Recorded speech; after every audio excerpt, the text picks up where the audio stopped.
Hello everyone, welcome to already TNPSC. இந்த வீடியோவில் நம்ம 8th சிவிக்ஸ் அதாவது லெசன் 3ல அண்டர்ஸ்டாண்டிங் செக்யுலரிசம் இந்த லெசன்லேருந்து 28 கொஷின்ஸ் பார்க்க போகிறோம். இந்த 28 கொஷின்ஸ் மட்டும் பார்த்தா போதும், இந்த லெசன் ஃபுல்லாக கம்ப்ளீட் ஆகிடும். வீடியோக்குள்ளே போகிறதுக்கு முன்னாடி நம்ம சேனலை இது வரைக்கும் சப்ஸ்கிரைப் பண்ணாதவங்க சப்ஸ்கிரைப் பண்ணிக்கோங்க, மறக்காமல் ஒரு லைக் கொடுங்க. வாங்க வீடியோக்குள்ளே போகலாம். First question, India will be a land of many faiths equally honored and respected but of one national outlook set by. அதாவது இந்தியா அப்படிங்கிறது பல நம்பிக்கைகளை உடைய நாடா மட்டும் இல்லாமல் ஒரே தேசிய கண்ணோட்டத்தை வச்சிருக்க நாடு அப்படின்னு சொல்கிறாங்க. யார் சொல்லியிருப்பாங்க அப்படின்னா ஜவஹர்லால் நேரு. ஒவ்வொரு லெசன் ஆரம்பிக்கும் போதும் ஒவ்வொரு கோட் சொல்லி ஆரம்பிச்சிருப்பாங்க. அது யார் என்ன கோட் சொன்னாங்க அப்படின்றத பார்த்துக்கணும். அதுலேருந்து கொஷின்ஸ் வரலாம். செகண்ட் கொஷின் பார்த்தோம் அப்படின்னா India is a land of. India அப்படின்றது பார்த்தோம்னா multi religious faith and multi cultural beliefs அப்படின்னு சொல்லியிருக்காங்க.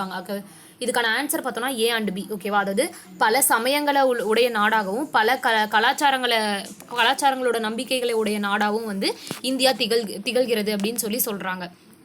அடுத்தது தேர்ட் கொஸ்டின் பார்த்தோம்னா the birth place of 4 major religion was. ஓகேவா, நம்மளோட இந்தியா ஒரு 4 மேஜர் ரிலீஜியனுக்கு பர்த் பிளேஸாக இருக்குது. அது என்னென்ன அப்படின்னு கேட்குறாங்க.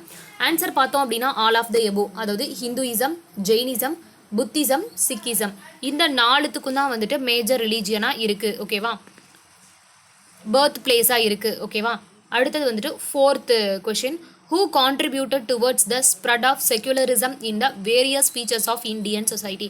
நம்மளோட இந்தியன் சொசைட்டியில் செக்யுலரிசமாக ஸ்ப்ரெட் பண்ணுன்றதுக்கு யாரெல்லாம் கான்ட்ரிபியூட் பண்ணுறாங்க அப்படின்னு கேட்குறாங்க. ஆன்சர் பார்த்தோம் அப்படின்னா ஆல் ஆஃப் த எபோ.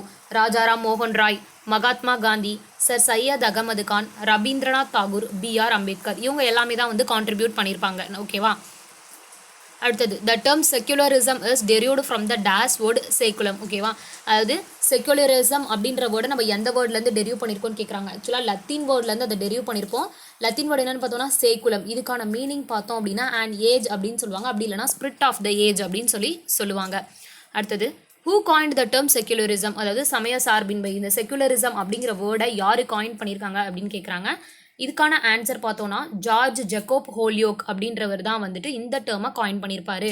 ஓகேவா, இவர் ஒரு பிரிட்டிஷ் நியூஸ் பேப்பர் எடிட்டராக இருப்பார். ஓகேவா, அடுத்தது 7th question, choose the correct statement. ஓகேவா, இதில் ஃபஸ்ட்டு ஆப்ஷன் பார்க்கலாம். ஏ என்னென்னா atheism is lack of belief in God and gods. ஓகேவா, கடவுள் நம்பிக்கை இல்லாதவர்களை எத்திசம்னு சொல்கிறாங்களாமா. ஸோ இது கரெக்டு தான். செக்யுலரிசம் அப்படின்னா is non interference of the state in religious affairs and vice versa. அது என்ன சொல்லியிருக்காங்கன்னா அரசும் சரி சமயம் சரி ஒன்று கொண்டு ஒவ்வொருத்தவங்களோட விவகாரத்துலையும் தலையிடாமல் இருக்கிறது தான் செக்யுலரிசம் அப்படின்னு சொல்கிறாங்க. ஓகேவா, இதுவும் கரெக்டு தான். அப்போது ஆப்ஷன் ஏ அண்ட் பி இது ரெண்டுமே கரெக்டு தான். அடுத்தது 8th கொஷின் பார்த்தோம்னா the religion does not teaches animosity, we are Indians and India is our home. இதை யார் சொன்னாங்கன்னு கேட்குறாங்க. அதாவது இந்த சமயம் அப்படிங்கிறது நம்மளுக்கு பகைமையை போதிக்கிறது கிடையாது, நம்ம எல்லாரும் இந்தியர்கள், இந்தியா அப்படிங்கிறதா நம்மளோட வீடு அப்படின்னு சொன்னது யாருன்னு கேட்குறாங்க. இந்த கோர்ஸ் சொன்னவங்க யார் அப்படின்னு பார்த்தோன்னா இக்பால் தான் சொல்லியிருப்பார். இவர் ஒரு போயட். ஓகேவா, போயட் சொல்லியிருப்பார் இக்பால். அடுத்தது செக்யுலரிசமோட அப்ஜெக்டிவ்ஸ் பற்றி கேட்குறாங்க. 9th கொஷனில் அப்ஜெக்டிவ்ஸ் ஆஃப் செக்யுலரிசம் ஆர். ஓகேவா, ஆன்சர் பார்த்தோன்னா ஆல் ஆஃப் த எபோ. என்னன்னா one religious group does not dominate another. இப்போ ஒரு ரிலீஜியஸை சேர்ந்தவங்க இன்னொரு ரிலீஜியஸ் குரூப்பை சேர்ந்தவங்கள டாமினேட் பண்ணக்கூடாது அப்படின்னு சொல்கிறாங்க. ஓகேவா, இது கரெக்ட் தான். அடுத்தது some member does not don't dominate other members of the same religious community. இப்போ ஒரே ரிலீஜியஸ் குரூப்பில் இருக்கிறவங்க ஒருத்தருக்கு ஒருத்தர் டாமினேட் பண்ணிக்கக்கூடாதுன்றாங்க. ஓகேவா, இதுவும் கரெக்ட் தான். The state does not enforce any specific religion nor take away the religious freedom of individuals. ஓகேவா, ஒரு இண்டிவிஜுவல்ஸோட அந்த ஒரு விஷயத்தில் ஒரு ஸ்டேட் தலையிடக்கூடாது அப்படின்னு சொல்லியிருக்காங்க. ஓகேவா, இதுவும் கரெக்டு தான். ஓகேவா, அடுத்தது 10th கொஷின் பார்க்கலாம். செக்யுலரிசம் அப்படின்னா என்னன்னு கேட்குறாங்க. செக்யுலரிசம் சமய சார்பின்மை அப்படின்னா என்னன்னு கேட்குறாங்க. இதுக்கான ஆன்சர் பார்த்தோன்னா ஆப்ஷன் சி தான் இதுக்கான ஆன்சர். என்னன்னா attitude of tolerance towards other religion and peaceful coexistence of citizens belonging to different faiths அப்படின்னு சொல்லியிருக்காங்க. ஓகேவா, மற்ற மதங்களை பின்பற்றுறாங்க இல்லையா, அவங்க மீது ஒரு சகிப்புத்தன்மையோடையும் ஒரு அமைதியோடையும் எல்லாத்துக்கூடையும் நட்புறவோடு இருக்கணும் அப்படின்னு சொல்லியிருப்பாங்க. ஓகேவா, அமைதியை அமைதியோட இணங்கி வாழணும் அப்படின்ற ஒரு மனப்பான்மை நம்மளுக்கு இருக்கணும் அப்படின்னு சொல்லியிருப்பாங்க. ஓகேவா, அடுத்தது 11th கொஷின் பார்த்தோம் அப்படின்னா the preamble of the constitution was amended இன்.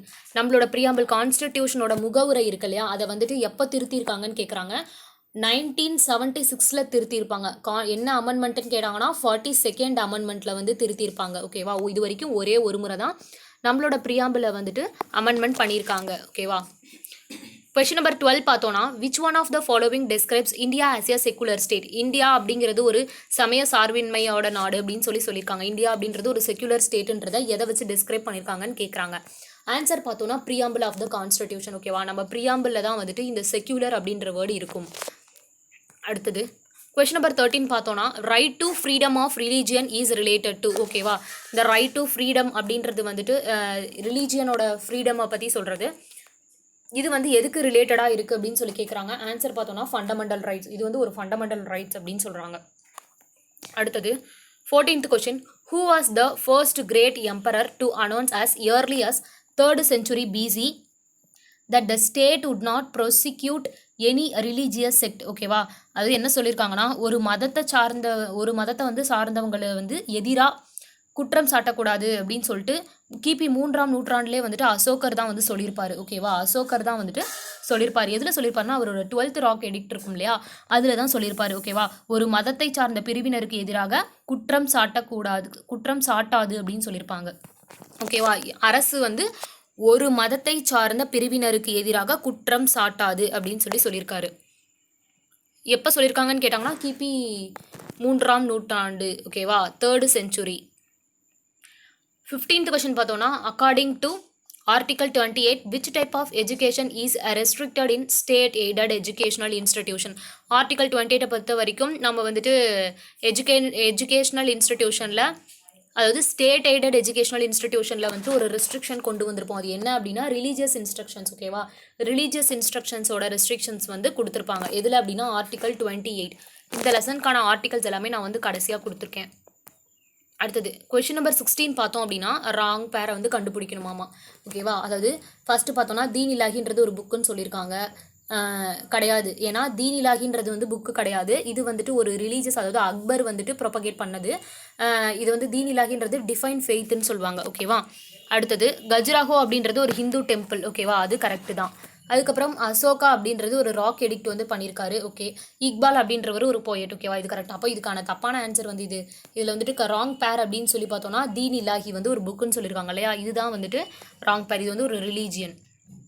அடுத்தது 17th கொஸ்டின் பார்த்தோம் அப்படின்னா, characteristic features of a secular states are the principle of liberty state permits the practice of any religion. அதாவது என்ன சொல்கிறாங்கன்னா, ஃபஸ்ட்டு வந்துட்டு இதுக்கான ஆன்சர் பார்த்தோன்னா ஆல் ஆஃப் தி எபோவ். ஓகேவா, principle of liberty, principle of equality, principle of neutrality. ஓகேவா, இதில் தான் சொல்லியிருப்பாங்க.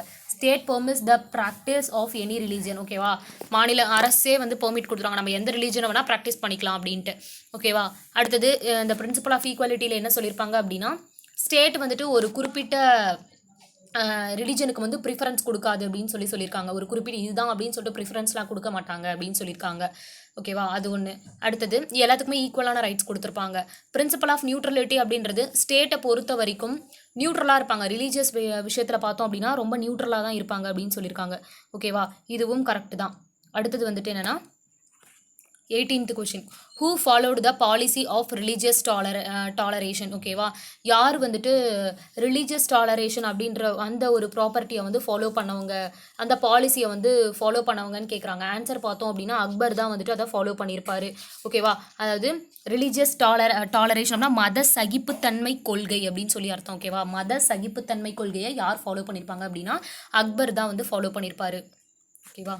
அடுத்தது 19th கொஷின் அப்படின்னா, the country will be considered as a secular country. The country will be considered as a secular country if it. ஓகேவா, அதாவது ஒரு கண்ட்ரியை நம்ம வந்துட்டு சமய சார்பின்மை, அதாவது சமய சார்பற்ற கண்ட்ரி, அதாவது நாடுன்னு சொல்கிறோம். ஓகேவா, அது வந்துட்டு எப்படி அப்படின்னு சொல்லி கேட்குறாங்க. இதுக்கான ஆன்சர் பார்த்தோன்னா does not give importance to a particular religion சொல்லியிருக்காங்க. ஓகேவா, ஒரு பர்டிகுலர் ரிலீஜனுக்கு மட்டும் நம்ம இம்பார்ட்டன்ஸ் கொடுக்கக்கூடாது அப்படின்னு சொல்லியிருக்காங்க. ஒரு பர்டிகுலர் ரிலீஜனுக்கு மட்டும் நம்ம எப்பவுமே இம்பார்ட்டன்ஸ் கொடுக்கக்கூடாது நம்ம ஸ்டேட்டு அப்படின்னு சொல்லியிருப்பாங்க. அடுத்தது 20th கொஸ்டின் பாருங்க, மேட்ச் ஷீட். அதாவது எத்திசம் அப்படின்னா lack of belief in God, அதாவது கடவுள் நம்பிக்கை வந்து இல்லாதவர்கள் தான் எத்திசம்னு சொல்லுவாங்க. அசோகா வந்துட்டு 12th ராக் எடிக்ட் வந்துட்டு பண்ணியிருப்பாரு. தீன் இலாகி அப்படின்றது வந்துட்டு டிஃபைன் ஃபெய்த், நம்ம சொல்லியிருப்போம் இல்லையா, அதாவது தெய்வீக நம்பிக்கை உடையவர்கள் அப்படின்னு சொல்லுவாங்க. இது வந்து அக்பர் தான் வந்துட்டு இதை ப்ரொபகேட் பண்ணாரு. கான்ஸ்டிடியூஷன் 1950 நம்ம வந்துட்டு அடாப்ட் பண்ணியிருப்போம். ஹோல்யாக் அப்படின்றது வந்துட்டு யார் அப்படின்னா செக்குலரிசமோட அந்த டேர்மை வந்து காயின் பண்ணவர். ராஜாராம் மோகன் ராய் அப்படின்றவர் வந்துட்டு ஒரு சோசியல் ரெஃபார்மர் அப்படின்னு சொல்லியிருக்காங்க. ஓகேவா. அடுத்தது கொஸ்டின் நம்பர் 21 வந்துட்டு என்னன்னா, த மொகல் எம்பரர் அக்பர் ப்ரொபகேட்ஸ். ஓகேவா, நம்ம பார்த்தோம் இல்லையா, மொகல் எம்பரர் அக்பர் வந்துட்டு ஒரு மொகல் எம்பரர். அவர் என்னென்ன ப்ரொபகேட் பண்ணியிருப்பார் அப்படின்னா ஆப்ஷன் ஏபி கரெக்ட் தான். தீன் இலாகி, அதாவது டிஃபைன் ஃபெய்த், தெய்வீக நம்பிக்கை அப்படின்னு சொல்லி அர்த்தம். தீன் இலாகினா அதை வந்து ப்ரொபகேட் பண்ணியிருப்பாரு. அதுக்கப்புறம் சுல் இ குல், அதாவது peace and harmony among religion. ஓகேவா, அமைதி மற்றும் நல்லிணக்கம் அப்படின்னு சொல்லுவாங்க. சுல் இ குல் அப்படின்னு சொல்லுவாங்க. ஓகேவா, இது ரெண்டையும் வந்துட்டு ப்ரொபகேட் பண்ணியிருக்காரு. 22nd கொஸ்டின் பார்த்தோம்னா, in days the word secular was incorporated in the preamble through the 42nd amendment of the Indian constitution. என்ன சொல்லியிருக்காங்கன்னா, ப்ரியாம்பிளில் வந்துட்டு நம்ம செக்யூலர் அப்படின்ற வேர்டை வந்துட்டு இன்க்ளூட் பண்ணியிருப்போம். ஓகேவா, 42nd அமெண்ட்மெண்ட்டில். அது எந்த இயர் அப்படின்னு கேட்குறாங்க. ஆன்சர் பார்த்தோம் அப்படின்னா 1976 தான். ஓகேவா. Choose the correct statement. ஓகேவா, இதுக்கு வந்துட்டு ஆக்சுவலாக ரெண்டுமே கரெக்ட் தான். என்னன்னா, freedom of religion guaranteed under the Indian constitution is not confined to its a citizen alone but extends to aliens also. ஓகேவா, சமய சுதந்திரம் அப்படின்றது வந்துட்டு நம்மளோட இந்தியன் சிட்டிசனுக்கு மட்டும் இல்லாமல் வெளிநாட்டவர்களுக்கும், அதாவது ஃபாரின் சிட்டிசனுக்கும் பொருந்தும் அப்படின்னு சொல்லியிருக்காங்க. ஓகேவா, இது கரெக்ட் தான். இதை வந்துட்டு பாயிண்ட் அவுட் பண்ணுற மாதிரி நம்மளோட சுப்ரீம் கோர்ட்டில் பாம்பேல நடந்த ஒரு வழக்கு, அதாவது ரத்திலால் பஞ்சந்த் வி அப்படின்ற அந்த வழக்கில் வந்துட்டு பாம்பேல நடக்கும். எப்போ அப்படின்னா 1954 இந்த பாயிண்ட்டை வந்து நோட் பண்ணியிருப்பாங்க. ஓகேவா.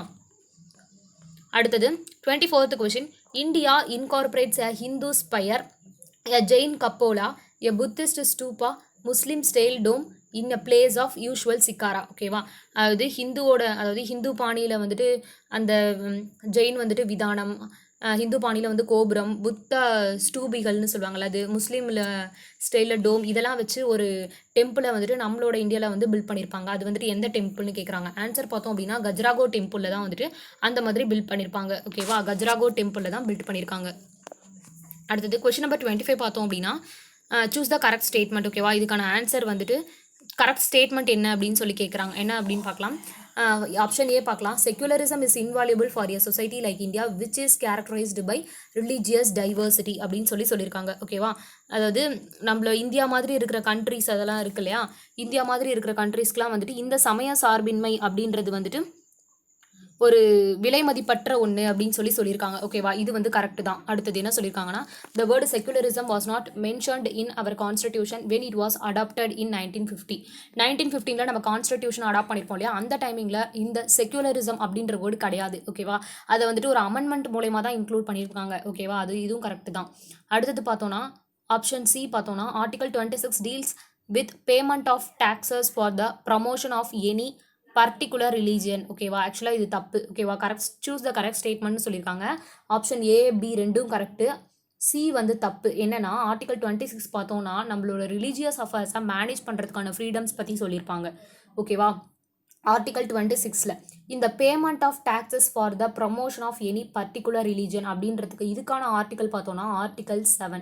ஒரு பர்டிகுலர் ரிலீஜனை வந்துட்டு ப்ரமோட் பண்ணணும் அப்படின்றதுக்காக யார்கிட்டையும் வந்து கம்பல் பண்ணி டேக்ஸை வந்து வாங்கக்கூடாது அப்படின்னு சொல்கிறது ஆர்டிகல் 27. ஓகேவா, ஆப்ஷன் சி வந்து ராங்.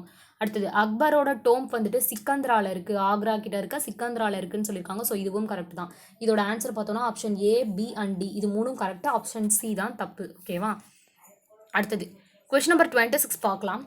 அசசனில் சொல்லியிருக்காங்க, a foreigner can practise his own religious faith in India. ஓகேவா, அது என்ன சொல்லியிருக்காங்கன்னா, ஒரு வெளிநாட்டுக்காரங்க அப்படின்றவங்க இந்தியாவில் தன்னுடைய சமயத்தை வந்து பின்பற்றலாம் அப்படின்னு சொல்லியிருக்காங்க.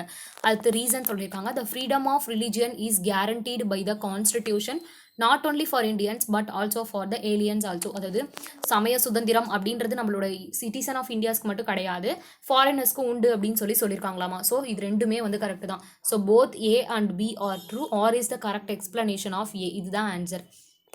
அடுத்தது கொஸ்டின் நம்பர் 27 பார்த்தோம் அப்படின்னா, secularism is invaluable in India. ஓகேவா, அதாவது சமய சார்பின்மை அப்படின்றது ரொம்ப என்ன சொல்கிறது, ஒரு மதிப்பு அதிகமாக இருக்கிற ஒரு விஷயம் அப்படின்னு சொல்லியிருக்காங்க. ஓகேவா, இந்தியாவில் இது கரெக்டு தான். இந்தியா அப்படின்றது வந்துட்டு பல சமயங்களையும் பல கலாச்சாரங்களையும் பின்பற்ற ஒரு நாடுன்னு சொல்லியிருக்காங்க. இதுவும் கரெக்ட் தான். ஓகேவா, so both A and R are correct and explanation of A is correct. ஓகேவா, அடுத்தது 28. ஓகேவா, இப்போ வந்துட்டு நம்ம ஆர்டிக்கல் பார்க்க போகிறோம், ஒவ்வொரு ஆர்டிக்கலும். ஓகேவா, ஆர்டிக்கல் 15 அப்படின்றது எதை பற்றி சொல்லுது அப்படின்னா, prohibition of discrimination on grounds of religion, caste, sex, place of birth. ஓகேவா, இந்த ரிலீஜியன், கேஸ்ட், செக்ஸ் இதனால் டிஸ்கிரிமினேஷன் பண்ணுறதை வந்து ப்ரோஹிபிட் பண்ணணும் அப்படின்னு சொல்லியிருக்காங்க. அடுத்தது ஆர்டிக்கல் 16 அப்படின்னா எல்லாத்துக்கும் சமமாக வேலை வாய்ப்பு வந்து கொடுக்குறது, பப்ளிக் எம்ப்ளாய்மெண்ட்டில் ஈக்குவலான ஆப்பர்ச்சுனிட்டி கொடுக்குறது. ஆர்டிக்கல் 25ல் 1 என்ன சொல்லியிருக்காங்க அப்படின்னா, ஒருத்தவங்களுக்கான ஃப்ரீடம். ஓகேவா, ரைட் டு ப்ரொஃபஸ், அவங்களோட ரிலீஜன் பற்றி ப்ரொஃபஸ் பண்ணலாம், ப்ராக்டிஸ் பண்ணலாம், ப்ரொபகேட் பண்ணலாம் இண்டிவிஜுவலால். ஓகேவா, அதை பற்றி சொல்லியிருக்கிறது ஆர்டிக்கல் 25ல் சப் கிளாஸ் 1. அடுத்தது ஆர்டிக்கல் 26ல் என்ன சொல்லியிருக்காங்கன்னா, ரிலீஜியஸ் அஃபேர்ஸை மேனேஜ் பண்ணுறதுக்கான ஃப்ரீடம். ஓகேவா, ரிலீஜியஸ் அஃபேர்ஸை மேனேஜ் பண்ணுறதுக்கான ஃப்ரீடம். ஆர்டிக்கல் 27ல் என்ன சொல்லியிருக்காங்கன்னா, ஒரு பர்டிகுலர் ரிலீஜனை வந்துட்டு நம்ம ப்ரமோட் பண்ணணும் அப்படின்னா அதுக்காக வந்துட்டு நம்ம டேக்ஸ் வந்து நீங்கள் பே பண்ணி தான் ஆகணும் அப்படின்னு சொல்லிட்டு யாரையுமே கம்பல் பண்ணக்கூடாது. Shall not compel any citizen அப்படின்னு சொல்லியிருக்காங்க. அது வந்து ஆர்டிக்கல் 27. ஓகேவா, ஆர்டிக்கல் 28 பார்த்தோம் அப்படின்னா, on religious instructions are religious worships in certain educational institution. அதாவது என்ன சொல்லியிருக்காங்கன்னா, இப்போ வந்து ஒரு குறிப்பிட்ட எஜுகேஷனல் இன்ஸ்டிடியூஷனில் பார்த்தோன்னா ஒரு என்ன சொல்கிறது, அவங்களோட ரிலீஜியஸ் பற்றின இன்ஸ்ட்ரக்ஷன்ஸு ஒர்க்ஷிப்ஸ்லாம் நடக்கும். அதில் வந்துட்டு நம்ம போய் பார்ட்டிசிபேட் பண்ணுறது பண்ணாது எல்லாமே வந்து நம்மளோட ரைட்ஸ் அப்படின்னு சொல்லியிருக்காங்க. அடுத்தது ஆர்டிக்கல் 29ல் 2, அதாவது சப் கிளாஸ் 2ல் என்ன சொல்லியிருக்காங்கன்னா, ஒரு ஸ்டேட்டால் எய்டட், அதாவது அரசால் அங்கீகரிக்கப்பட்ட அந்த ஒரு எஜுகேஷனல் இன்ஸ்டிடியூஷனில் எந்த ஒரு டிஸ்கிரிமினேஷனும் இருக்கக்கூடாது, அதை வந்துட்டு பேன் பண்ணணும், அது மாதிரி எதுவும் இருக்கவே கூடாது அப்படின்னு சொல்லியிருக்கிறது ஆர்டிக்கல் 29ல் சப் கிளாஸ் 2. ஓகேவா, அவ்வளோதான். இந்த லெசனில் இதோட 28 கொஷின்ஸ் வந்து முடிஞ்சிருச்சு. அடுத்த வீடியோவில் நம்ம அடுத்த லெசன்ஸ்க்கானது பார்க்கலாம். ஓகே, கண்டிப்பாக இதை படித்து முடிச்சுட்டு போய் புக்கை பாருங்கள், ரொம்ப ஈஸியாக இருக்கும். Thank you to all.